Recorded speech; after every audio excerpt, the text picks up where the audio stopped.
In Paris on the weekend. 2 extraordinary days now of riots after Paris Saint-Germain on Saturday won their first Champions League soccer title against Inter Milan. It wasn't even played in Paris. The rioters, you will see, are of many races, but there is no mistaking how many are, in fact, seem to be, of Middle Eastern or African background. Again yesterday, more riots in a country that seems to have huge trouble integrating those of Muslim background. 2 people have been killed, 200 injured, including police and firemen, and about 500 people arrested. Millions of dollars of damage also done. It's just incredible. And you think of the terror that these 2 young women trapped in their car by that crowd, what they must have felt.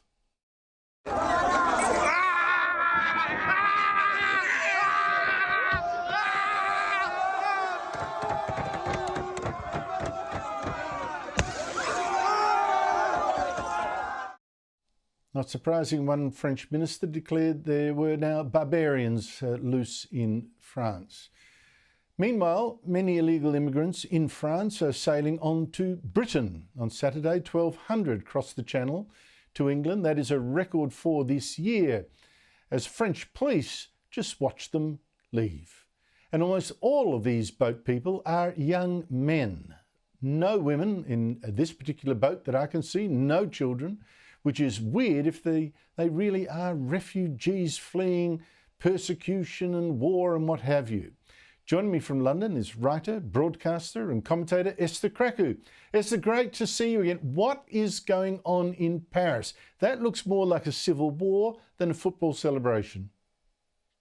And you know what's sad, Andrew? This wasn't unexpected. Actually, Ousmane Dembélé, who was part of the winning French side, said even though he wasn't playing in Paris, that the streets of Paris, he hopes, are calm and celebrate with sanity, because many people expected this to happen. And it's quite an unholy alliance. We now see the rise of sort of French hooliganism, particularly after sporting tournaments, kind of map out where the country is in terms of social integration and this feeling of vivre ensemble.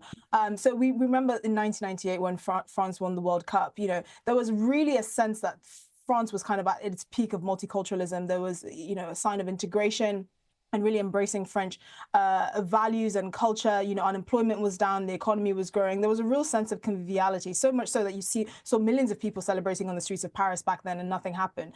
But since that time, you've just seen the social breakdown of these groups of people that are self-isolating in these, what is effectively ghettos, these banlieues on the outskirts of major cities. And they don't only physically self-isolate, they also ideologically self-isolate. So you have this generation of young men, predominantly young men, from parts of North Africa and the Middle East that just don't accept French values, that hate everything about France. And so time and time again, we've seen after France wins major tournaments or does well in major tournaments, you see this rise of hooliganism, of hundreds of arrests, police officers being targeted, police cars being burnt. We saw this when France beat Morocco in the World Cup semi-finals back in 2022. We saw the same action. We saw this recently when PSG beat Arsenal a few weeks ago. And now we're seeing it this time around as well. Even when France won the World Cup in 2018, we saw similar scenes of just madness and chaos on the streets of Paris. And it's basically a sign that these people are only going to come out when France is celebrating something that's of significant national interest, to show their disdain for the country. And I've seen this firsthand. I lived in France. I've seen how bad ghettoization is and the literal physical segregation of people that really have no interest in integrating in France at all. And I hate to say this, but I can only imagine this getting worse, unfortunately. So what's the future in France then? I mean, you just wonder.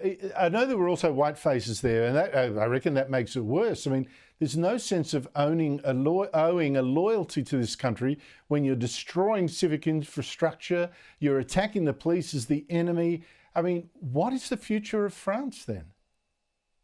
I mean, fundamentally, you have to have a radical overhaul of the system to see any significant changes. And it really boils down to things as simple as urban planning, so not allowing certain groups of people to self-isolate. I mean, if you look at it from the perspective of Britain and France have basically the same population, around 68 million people. But France is twice the size in terms of landmass of Britain. So it's a lot easier for groups of people to self-isolate in communities. And then you include the sort of radicalization online and all of that. So really, you just have actual physical communities that are basically like no-go zones. I mean, you see that similarly here in the UK, but we're a bit more on top of each other because we're just squashed on the small island and we're far more densely populated than France. So, I mean, just going back to that, really reinforcing French values of liberté, égalité, fraternité, standing up for free speech. Because if not, you're just going to see this rise of sort of political radicalism that we're seeing on both the left and the right, where people are just drawn to extremes because they feel themselves losing their own country. I mean, the fact that Marine Le Pen was banned from French politics hasn't helped, because this is someone that 10 million French people voted for.